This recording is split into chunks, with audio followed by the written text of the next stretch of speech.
We all struggle with feeling like there's not enough time in the day to be productive personally or professionally.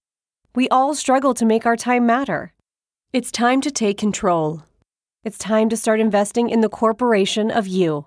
At Athena, they've helped over 700 ambitious professionals achieve more by connecting them with best-in-class, globally remote executive assistants. Athena executive assistants go beyond basic administration tasks. They help you make time matter through the art of delegation. They believe delegation is the superpower of all highly successful people. And your personal EA will help you get there. Your EA is a one-on-one long-term partner to help you achieve your personal and professional goals. Take back your time. Join the waitlist at athenago.com. That's athenago.com. Hi, I'm Brianna Seeley, OffScrip health producer for Vaxon and the Heart of Healthcare. Before we get started, I'd like to tell you about the Heart of Healthcare. The Heart of Healthcare podcast expands upon the traditional lens of healthcare. It explores the social determinants of health, including our food system, housing, climate change, and more. Your host, Hallie Tecco, is a healthcare investor, entrepreneur, and philanthropist.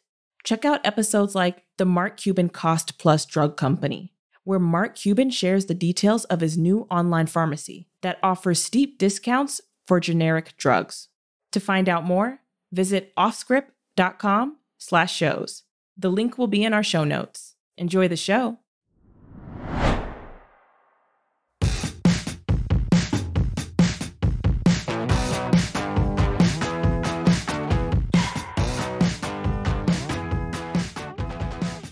Hey, Alora. Hi. It's Vaxon time, and we have a special guest. Love a special guest. The best part of this special guest is he is doubling the Jewish population in the room right now. From 50% of Vaxon to 66.6% of Vaxon? Yes, exactly. Excellent. Avi, welcome. Hello there. Thanks How for are having you? me.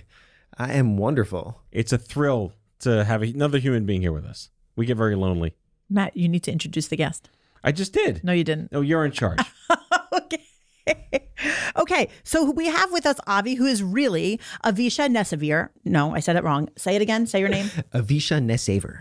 Avisha NessAiver, who We're going to keep all of this, We're by going the to way. keep all of it, yeah. You know what? It's probably a good thing because can't believe I pretty did much that. every time in my life I have to introduce myself. We have to go through a couple iteration cycles, so it's Yeah. good to get that on the front end. Yeah. I try to be sensitive with people's names because I have like an unusual name and nobody ever gets it right. So when I'm pronouncing someone else's name, I really try.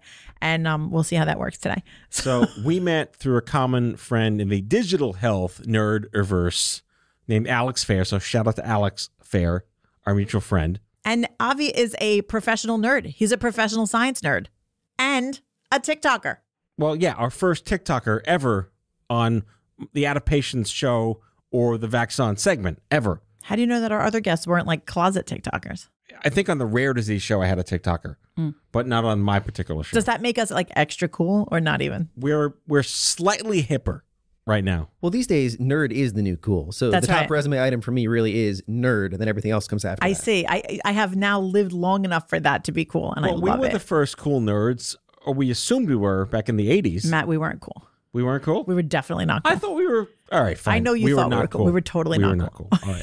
Retracted. Avi, however, is extremely cool. He's got these amazing TikToks out there, and it seems like his whole mission is exactly what our mission is, only he's doing it like much funner, debunking COVID myths and other science myths, not even just COVID, right? Do you have like one or two specific, like either knee slapping or face palming stories you can tell us of the people that follow you? So you have millions of likes and hundreds of thousands of followers. I don't know what that means in TikTok world. It means he's famous. You're Twitter famous. Yeah. No, you're TikTok He's famous. TikTok famous. You're Twitter. He's going to put you're out an Twitter album aware. soon. Okay, let's see. I guess one to come to mind was I was actually at a sort of house party in my brother's apartment not too long ago. And throughout the night, there was a guy from across the room who was just giving me really weird looks. And he would glance at me, I would look over, he would glance away. And I didn't think anything of it. Then later on, I left and my brother comes to me. He's like, so I don't know if you know this, but there was a guy here who he apparently has been following you on TikTok for over a year. and was just really embarrassed. Like he was too, he couldn't was starstruck? Yeah, he couldn't come over and talk to you. I was like, somebody got starstruck by you. That's amazing. That's like, really this has cool. never happened to me before. That's how you know you've made it. You really made it. The only other times that's really happened is a lot of times on business calls, if my TikTok comes up, there are times when someone will come to me and be like, oh, my daughter showed me a video and you were in it. Were you like, I'm sorry. Okay. You're going to get that. You're that guy from that thing, aren't you? Exactly. Right. So your handle, appropriately enough, is Distilled Science. That's right. Because at the start, I was thinking about maybe making it COVID focused. And then I realized, look, right now, COVID misinformation is a massive problem. But it's really shed a light on the larger problem, which is the information gap, the broken telephone chain between science, journalist, and consumer. And that just needs to be fixed all around. I mean, science is hard. Okay. It's confession time. Oh, boy. I don't like science. I've never liked science in school. No, you take that back. Science is my least favorite subject, always. It has always been. But science is like 50 different things. Yes, but I've never liked studying any of them. Okay. But no, so for me, I am your audience. I am the person who I really need you to give it to me in like bite-sized pieces, because I've never developed that side of my brain that's like a really good kind of like baseline knowledge. I just like, my brain doesn't, I'm a lawyer, right? My brain doesn't work in science ways. So that's not my go-to place. And some people it is, because I know, Avi, you're an engineer, right? Yeah. And I'm also married to an engineer. And I know that engineers' brains work just like a little differently than mine does. So, but I say this really with gratitude and respect for what you're doing, because it is so important to help people like me understand the scientific information in a way that's going to be digestible and usable in my life. But you're already ahead of the game, though, because, see, she's receptive to science. And looking for an explanation. Yes. Yes. So is it worth just cutting out a third of the country who will never just accept the fact that science is not opinion? I wouldn't say cut them out. I'd say, Is there hope? Are you optimistic in the slightest Jewish sense? oh, there is always hope. With a 1% chance, that's still enough to, get rid of the other 99, and eventually you'll get it. So there's a chance. Before we get started with debunking live on air, debunking, exactly. Give me a little background on like, what was your experience during the lockdown? I actually had a pretty fun time during the lockdown. Said no one ever. Right? So I've just learned now that Avi doesn't have kids. This is very true. But I feel like in my social group, we developed the concept of bubbles or pods a little bit ahead of the game. I've always worked from home. I haven't worked in an office since, I don't know, one internship back in college. So I had my workflow very well set up where I didn't have to think about the difference between office or not office. And pretty much immediately, as soon as the lockdown started, myself, my girlfriend, my brother, a couple friends who were also all working from home decided, look, we're just going to go and see only each other. We're not going to expose ourselves to anyone externally. We're just going to do everything together. And we had this nice group of like 6 to 8 people with no external exposures that had a pretty nice social life. Nice. Did you call it a pod, or did you have your own name for it? We called it a COVID bubble. Okay, I like it. I mean, I think that's great. And to me, as a social person, that was like the first thing I wanted to do during the lockdowns. Was I wanted to have a bubble of people that said that they wouldn't see anybody else except me.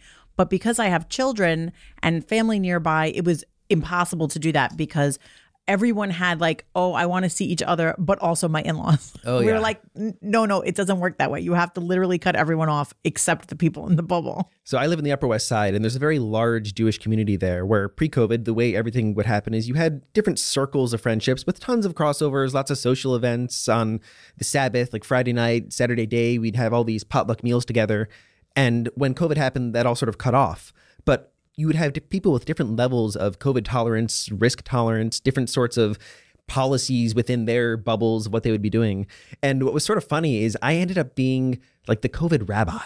Just like people would go, Hold on. That's a whole other TikTok channel. Right. So we made it until this point in the podcast before you just hit me with the COVID rabbi. That's right. You can't just spring that on me. So, I mean, I grew up in an Orthodox Jewish home, and when you had a question involving Jewish law, what do? You call the rabbi, like, Rabbi, this just happened with my pot and my pan, and like Is that something that happens a lot? People have Jewish questions that they need answered? Oh, yeah. It's actually... It's not Yelp, it's Yelp. I'm learning so much today. Pretty much. It's something weird happens in the kitchen and you need to make sure if it's still kosher. You call the rabbi, you describe the situation, you tell him, okay, Kosher I was using this dish, the milk splashed, what do I do? And the rabbi says, okay, well, based on this source and this source and this source, this is your situation, this is what you do, and you go forward. This is so different than the way Catholics would handle a question like that. We would be like, whatever, we tried. That's going to be enough. Go on. Right? That's not enough. Then when it came to COVID, I started getting all of these situations where a friend would call me, be like, hey, can I put my sister on the line? We've got a question. And she'd be like, okay, well, so I was having lunch with someone, and then 3 days later, I find out that they tested positive with COVID, but we were only indoors for a total of like this amount of time. And then they saw this person, and then this is the chain, and this is the situation, and they had one vaccine dose or not. And they came to you because they trusted you to sort through the scientific information that was available and give them like a coherent analysis. Exactly. Right? Once it became known within my circles that I actually did read all the research and could give them a pretty objective opinion, just, okay, based on our current understanding of the science, this is what I can tell you about your risk level based on the situation you described. I love that. That's exactly what we all needed. That's what we were all looking for. Like, what if we do this? What about this kind of party? What about this airplane? I love that. Did you find during that time or now, is there something, is there a type of like COVID myth or something out there that is most or was most in need of debunking? It definitely varied based on the time. So different ones rose and fell. It also depends. We've gone through different sequences of who is spreading this information. At the early phase, especially when the vaccines were being developed and coming close to the market and then first hitting the market, everyone was confused about, are these vaccines going to be safe or were they too rushed? So the number one point was probably just, let's describe what being rushed means and why it's not actually relevant for the safety. So important. That was a big one. That was a question I had. Yeah. Because I was like, what do you mean they're going to do like, if they're, to me, it always seemed like when the pilot of an airplane says that they made up time, and I'm kind of like, why aren't you always just flying as fast as you can? Exactly. Why aren't they always making vaccines as fast as they can? And now I understand that it wasn't really about making them. It was about the other stuff that takes a long time. Exactly. And one important thing to remember within the COVID misinformation space is people often mislabel others as anti-vaxxers. Before COVID, the whole anti-vaxxer label, it was a very, very small subset of the population. It was a small subset of Jenny McCarthy's immediate family. There you go.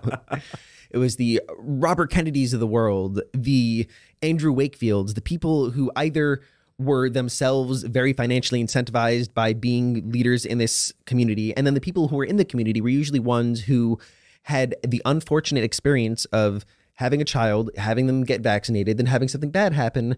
And the representative bias from cognitive science tells us that when our brains are really bad at statistics. So instead, if we see two things happen next to each other, we won't understand how common or how uncommon they are. And we just like to draw causation when it should not happen. So that's exactly, do you know what test that's on? That I teach. Law? That's on the LSAT. Really? The difference between causation and correlation. Now, is it in medical like science tests? Like is it on the MCAT? I don't think so. These days, I wouldn't be surprised if it were. I don't think it is. That's like regular just logic, like regular verbal logic. And yes, and that's exactly right. That people think whenever two things happen at the same time, like you get your car washed and a bird shits on it, getting your car washed didn't cause the bird to shit on it. It just happens at the same time and you just notice it. But if you didn't get your car washed, would the bird have still shit on it? Exactly. But if it did it in the forest, would it have made a sound? Yes. I love it. This is why I love your TikToks, because you're out there just pointing out those exact problems with things that people are saying. So I have one more question before we get to one of our stories. I have a Jewish cynic question when you're done. There's a lot of Jewish stuff going on. Nobody told me this was the Jewish hour. You're Jewish. Come on, you've earned your rights. You're Italian. You're Greek, and you're Jewish. Someone who has known me for 2 years, actually no, 3 years. Someone who's known me all through COVID told me the other day that this whole time she thought I was Jewish, and I was like, it's always weird. I never know how to feel about that. Like I don't want to say like I'm offended. I'm obviously not offended. I'm like, okay, but I'm also not like, oh, thank you. Like it's just like a weird thing. But Staten Island in the 80s was Italians and Jews. Oh yeah. We're the same culture. Okay. Food and guilt and death. Yes, but there's a lot more rage within the Italians. Yeah. We're more subdued. Yes. We internalize our rage. My girlfriend was just telling me that apparently they did a production of The Fiddler on the Roof in Japan. What? And the Japanese response was, but this is about Japanese people. You're kidding. Really? Yeah. Because Japanese traditional culture, apparently it resonated so strongly with them. That's crazy. Indian culture, too. I've had several people on the show of Indian descent, and it's the same thing. Like, it's guilt, tradition, food. Wow, that's so interesting, though. Fiddler on the Roof is the most depressing show ever. It's even more depressing than Titanic the musical. But it just, I don't know, it always puts me in like a somber mood. All right, so before we get to our segment, I have a related, I just don't know how I never asked this question before. So just for the listeners, for the Goyish listeners, in Judaism, in order to pray on the Shabbos, you need what's called a minyan. Yes. You need 10 men. Really? I think that includes women these days because of where is modernized. this going? Okay. How did minions work on Zoom? That's actually a very good question. And there is significant debate about that within the Jewish community. So different levels of orthodoxy would sometimes either allow it or not allow it. You definitely had a pretty large split. Like a Reform rabbi would tell you absolutely zooming in totally fine. A conservative rabbi would probably also tell you zooming in totally fine. Most Orthodox rabbis would say no, a Zoom minion does not actually count as the 10, but on some of like the more like left end of things, you might still get a like extenuating circumstance. Yes, we're going to count it. Because you have to use electricity. Yeah, so what they would do is usually set up the laptop in advance of the Sabbath starting. Right. They'd have it going so that they don't have to deal with that. And then sit down in front of it and walk away from it. Exactly. Yeah. That's like the Catholic equivalent of that is when they started baptizing babies by throwing the holy water? Oh, yeah? Yeah, from 6 feet away. Yeah, fully. Socially distanced. Socially distanced baptisms. Everybody finds a way to cope, right? So I have one question for you, Avi. So during your time as, COVID kind of expert to your people, did you have anybody that came to you to ask you if the vaccine made them magnetic? Or any kind of like crazy shit like that, or infertile, or Bill Gates' chip wasn't working. Like, did you have people that asked you that for real? Occasionally. What did you say to them? My response to those sorts of people are always, tell me a little bit why you think this. Where are you coming from? What led you to believe what you believe? Because if they're already at a point where they're seriously doubting whether or not there's a microchip in their arm, nothing I say from a fact perspective is going to influence them in the slightest.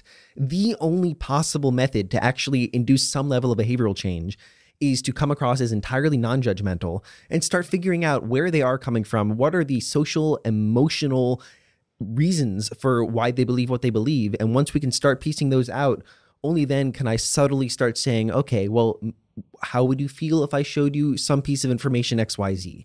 But that comes way farther down the line. I have to tell you, I love that answer so much. And we heard a similar version of this answer when we had misinformation here as a guest, who is a drag queen and also someone who's out there in the community trying really hard to debunk misinformation. And she said the same thing, that the most important step to helping someone who is misinformed to become informed is to approach them really non-judgmentally and to start by how did they get there and how would they feel, and not just like bang them over the head with facts, which, by the way, is exactly what I would do. It would be totally ineffective. A brick of facts. Yeah, like that. I only know how to do the brick. Oh, Right. That is definitely my first instinct. I had to train myself a lot to get away from that because, yeah, I can spit off like 1,000 COVID facts off the top of my head. Right, but it doesn't work, though. Yeah, they just tune it out. I think that's great. And I honestly really, I applaud you for spreading that message about how to communicate with people, because it is so, so, so important. And I think that, not only just in COVID, not only just with science, but with everything, that when you disagree with somebody, really the best way to kind of deal with it and work through it is to approach it with that attitude, hard as it may be. But I applaud that someone is an expert in that. I am not an expert in being gentle with people I disagree with. You are the COVID rabbi. That could have been my other TikTok handle. Yeah. It would have worked too.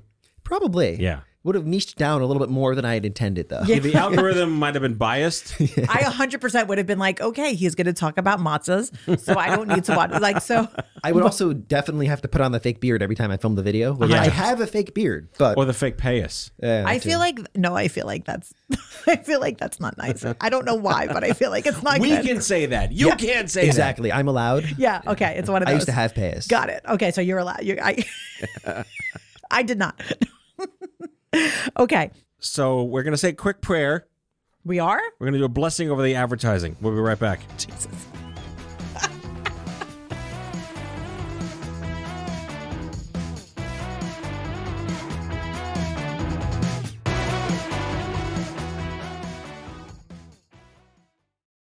Has your chronic illness made it difficult to continue working in the traditional way? Want to learn how to find and create flexible remote work that both accommodates your chronic illness and generates an income? Join the Patients Getting Paid membership, a community of chronicpreneurs where people just like you find workshops and trainings, weekly updated condition-specific gigs, twice monthly coaching calls, co-workings, accountability, and the kindest community to support you on your path to make money while working from anywhere and taking good care of yourself. Learn more or join us at patientsgettingpaid.com. So we're back. I want to talk about, I have young kids. Allura has young kids. I mean, they're over the age of 5, all of us collectively. But I have people I love who are 5 and under. Yes, and exactly. I need to know. My cousins are under the age of 5. Pfizer and Moderna's COVID vaccine, finally, about time, approved. What took so long? What are your thoughts, Avi? It definitely took way longer than we wanted it to, especially given the fact that the Moderna data was pretty much as is for quite a while before that actual approval came out. They were sort of waiting to do Pfizer and Moderna at the same time. So yeah, it's a bit frustrating how long it took. But given the fact that we're talking about kids and safety, as it is, right now only around 1 in 5 parents say that they're going to immediately go and vaccinate their kids. So I'd rather that they took their time a little bit more so that they can really assure people that we dotted all our I's, crossed our T's, this is fine, this is effective, you should do it, rather than try to rush things and then down the line, people are just not trusting it at all. So since COVID started, it's always been sort of different for kids under 5, right? The transmissibility rate seems to be a little bit less. The infection rate seems to be a lot less, right? So I would say yes and no to that. Oh, tell me. In the early phase of the pandemic, we thought that kids were less likely to transmit COVID. And a large amount of that was just due to the fact that 2020 lockdowns, adults were going out, they were going shopping, some were going to work, kids were staying in. So the initial numbers, the initial studies seemed to show like kids were 50% as likely to transmit it as adults. But come 2021, we started to realize that kids, when you actually look at studies that document cases and then document all the close context, household context of those cases, then suddenly a child is just as likely to transmit it if they have it as an adult was. Just as likely? Yes. Oh, I thought it was still somewhat less, but it's just as likely. Here's where I have to caveat that. Goddamn kids. Kids are less likely to have a severe disease progression, meaning they're less likely to have as high of a viral load for as long, which means that in aggregate, they are less likely to transmit it because they will not have it for as long and as bad. The window is much smaller. I see. So it's not. So it's kind of like if the other factors were equal, like if it was a kid as sick at the same time in the illness with the same symptoms, sneezing the same amount or whatever it is, they would transmit at the same rate, but the kids just aren't in that circumstance as much. Exactly. And there's also some counterbalancing because yes, they're not as likely to have a severe disease, but especially for the kids under 2, they're a lot more likely to give it to their primary caregiver because of just how much face-to-face up close. Kids are in your face with their fingers in your mouth, in your nose, licking your face, touching your eyeballs and breathing on you. They will sneeze in your mouth and not apologize. Kids are good for that. They're good for just like, mommy, coughing right in your face at all times. I have snot here. Yeah.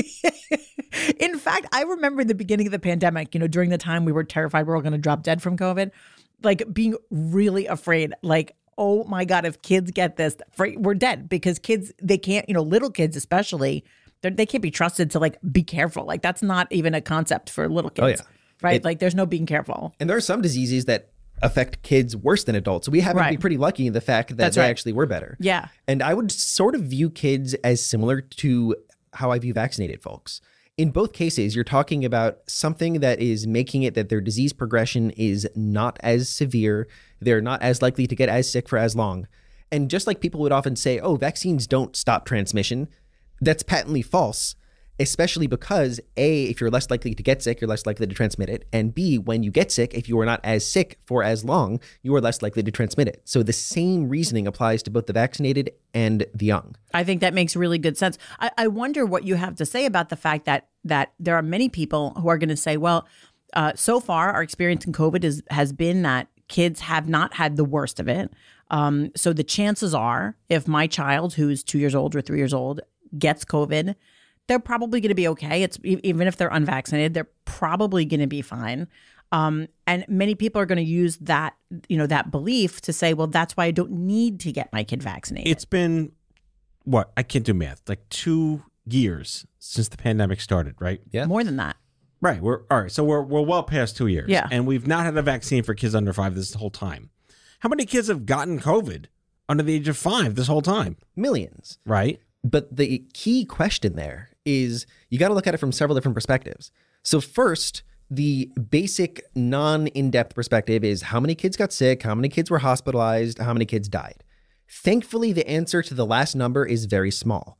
It's, I think, under 2,000 deaths from kids documented because of COVID, but that's a very good thing. Hospitalizations are a lot larger, and once the kids are in the hospital stays. Like when you compare the flu versus COVID, kids hospitalized with COVID will be in the hospital for longer and have a greater chance of being admitted to the ICU. Oh, really? And that's something that we definitely want to prevent. Of course. And there was a study published not too long ago really analyzing the difference between COVID and the flu. And overall, the flu is not quite as bad for kids as COVID, both in terms of the transmissibility. So you're a lot more likely to get COVID, and you're a bit more likely to end up in the hospital and have a longer hospital stay, disease progression. I might have to caveat they'll end up in the hospital. It might be pretty similar numbers for ending up in the hospital, but once you're there, it's a bit worse for kids. It's worse. Mm-hmm. So it's not about like the terrifying they're going to die. Exactly. But as you said before, kids transmit to their primary caregivers. Exactly. So that's really a bigger problem, right? For this whole time, what I've been telling parents is essentially, look, the data, thankfully, is great that if your kid gets COVID, you should not freak out. Even if they have comorbidities, your kid has asthma, their odds of having severe COVID outcomes are way lower than your odds. So don't worry about them all that much from that perspective. Not that it's impossible. Right. Because it can happen. But that's not really the primary thing to freak out about. Exactly. But what you should need to think about is A, the fact that they can definitely transmit it to their older caregivers. If you have a grandparent who's visiting them, you don't want them to die because your kid got sick and they got sick because they weren't vaccinated. Right. The goal is to have your kid not be like a little ticking time bomb, right? Like your kid gets COVID and now they're a petri dish, like we know kids always are. And then they come into a family gathering and then everyone is sick because little Tallulah had COVID. Exactly. Limiting community transmission is extremely important. And then even the fact that you can vaccinate them and prevent, 500 of those 1,000 deaths. Wouldn't you like to save the lives of 500 kids? Right. Exactly. I mean, I always err on the side of I can't take it when my kids are sick, even if it's just a cold. It distracts me the whole time they're not feeling well. I just can't stand it. I hate for kids to have to miss anything. I hate for them to not feel well. I just hate it. I mean, not that anybody likes it, but I get particularly emotional about kids being sick in any way. So my brain is like, if there's literally anything I can do to stop children from getting sick, even if it's a cold, why wouldn't I do it? Unless it's like dangerous to do whatever the thing is. But it seems like the data is really clear here that the vaccines are not dangerous for children. Exactly. But that speaks to, again, like as a parent, my kids are 12, but like I remember when they were like 2 and 3 and 4.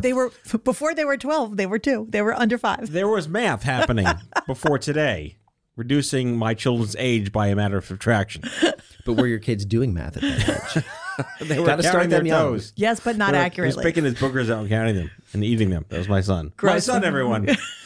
Picking his boogers. All right, there we go. There's a lot of emotional connection to small children where we want to protect them from things, of course. But the predilection is that I still think there's a stigma in this country, whether you're in the science world, in the data world, in the fact world or not. Do kids really need this? And you're talking about the fact that, yes, it would be great if they did, but do it for grandma.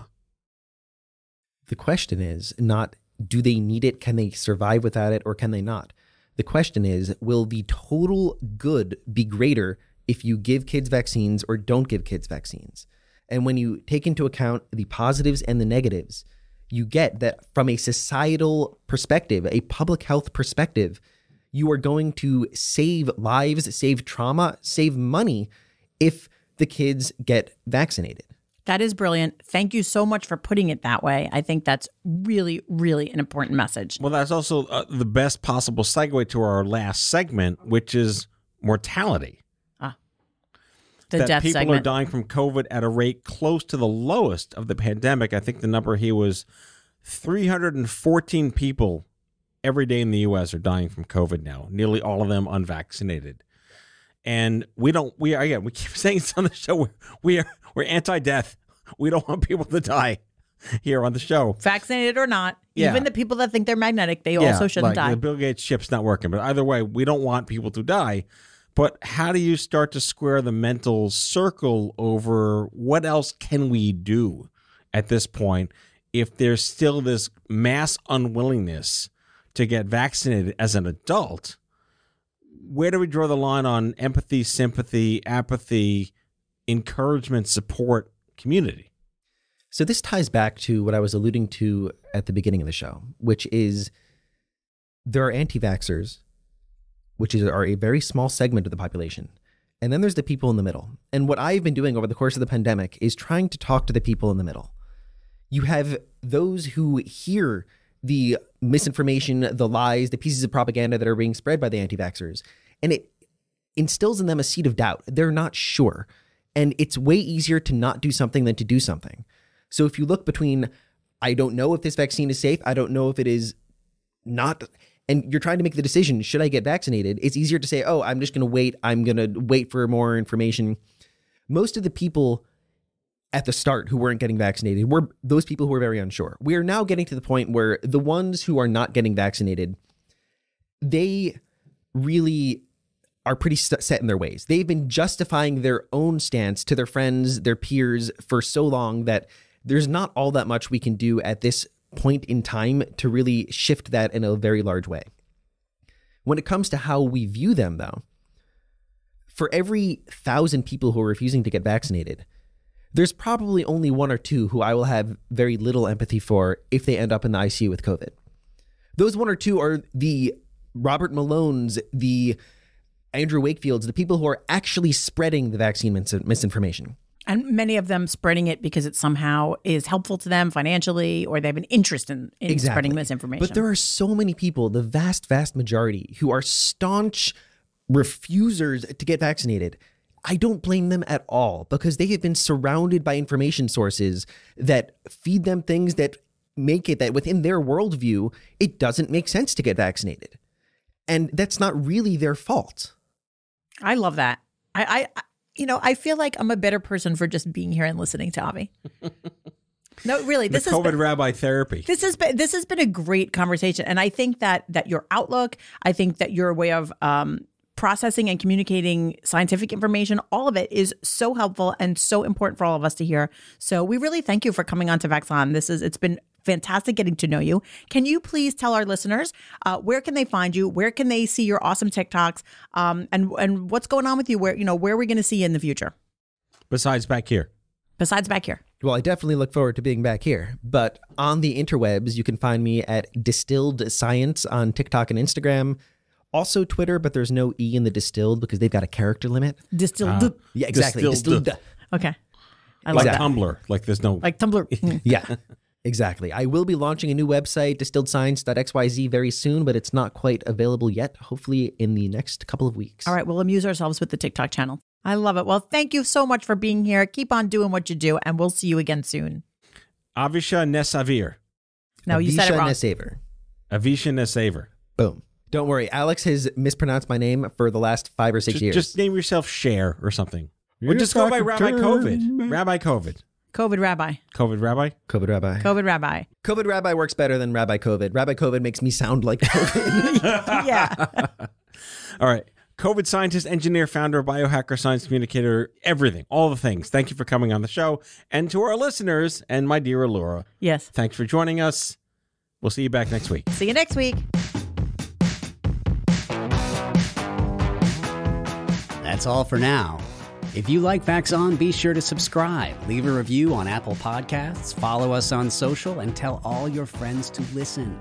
Tell us your shit show of a healthcare story by leaving a message for us at 855-AUDIO-66, and we might just use it in a future show. Vaxon is a product of OffScrip Health. We are a healthcare engagement company built for patients and caregivers by patients and caregivers. Our executive producers are Matthew Zachary and Andrew McDowell. Our senior producer is Brianna Seeley. Our hosts are Matthew Zachary and Allura Nanos. It is recorded, mixed, and edited by Brianna Seeley. For advertising and media inquiries, email media@offscrip.com. That's media@offscrip.com. For more information, visit offscrip.com.